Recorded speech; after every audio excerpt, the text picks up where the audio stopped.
आम चुनाव के नतीजों में अब भी चंद घंटों का वक्त है, लेकिन उत्तर प्रदेश की राजधानी लखनऊ में पार्टी के दफ्तरों में अभी से वो हाल है जैसे नतीजों का ऐलान हो गया हो।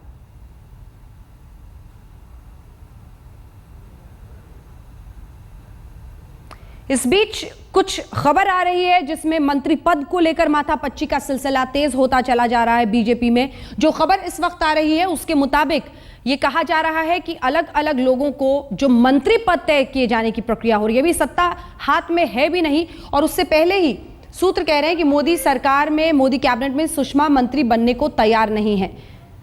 सुषमा स्वराज की नाराजगी अब परेशानी का सबब भारतीय जनता पार्टी के लिए। सुषमा स्वराज मंत्री पद लेने को तैयार नहीं है, यह खबर आ रही है, बड़ी खबर इस वक्त की। ऐसी परिस्थितियां अगर बनती हैं तो भारतीय जनता पार्टी में वो मतभेद जो पिछले दिनों रहे थे एक बार फिर से खुलकर सामने सतह पर होंगे और फिर इस बार ढक्कन लगाना शायद और भी मुश्किल हो जाए, क्योंकि अब सत्ता करीब है और इसीलिए ये सिलसिला चल रहा है, ये पूरा का पूरा दौर चल रहा है लोगों को मनाने का। इससे पहले राजनाथ सिंह गए लालकृष्ण आडवाणी के घर, तब भी यही माना गया कि सुषमा स्वराज की नाराजगी को लेकर राजनाथ सिंह उनके पास गए हैं, उन्हें मनाने के लिए, उन्हें बताने के लिए, समझाने के लिए कि वो किसी तरह से सुषमा स्वराज को मना ले। बहरहाल सुषमा से बातचीत करने के लिए कहा गया है। मोदी कैबिनेट में सुषमा स्वराज मंत्री बनने को तैयार नहीं है। अगर ये सच है और अगर सुषमा स्वराज मंत्री बनने को तैयार नहीं है तो फिर सतह पर वही कलह, वही आपसी रंजिश, वही मतभेद सतह पर होंगे और शायद इसीलिए सुबह से ही ये पूरा का पूरा सिलसिला चल रहा है।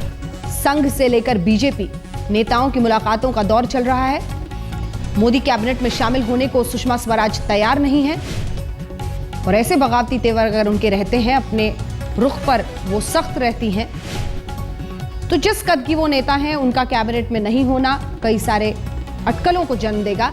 उसी को फिलहाल हैंडल करने की कोशिश में भारतीय जनता पार्टी मोदी कैबिनेट में शामिल नहीं होंगी सुषमा स्वराज, और ऐसे में पार्टी के लिए बड़ी मुश्किल। तभी अध्यक्ष राजनाथ सिंह लगातार इस कवायद में लगे हुए हैं। वो लालकृष्ण आडवाणी के घर भी पहुंचे, वहां समझाने मनाने की यही कोशिश कि किसी तरह से उन्हें राजी कर लिया जाए इस बात के लिए, क्योंकि इसके साथ ही कलह तो सतह पर हो।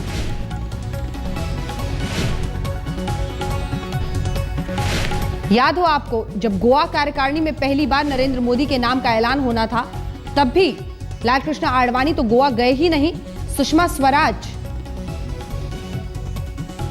का जो रुख था उससे साफ दिखाई दे रहा था कि वो इस फैसले में खुश नहीं है। फिर भी जब पार्टी ने फैसला ले लिया, उन्होंने पार्टी के साथ आगे बढ़ने का फैसला लिया, आगे बढ़ी भी, लेकिन ध्यान सिर्फ अपनी विदिशा सीट पर दी, अलग अलग जगहों पर बहुत ज्यादा पार्टी के लिए कैंपेनिंग करती हुई भी नजर नहीं आई।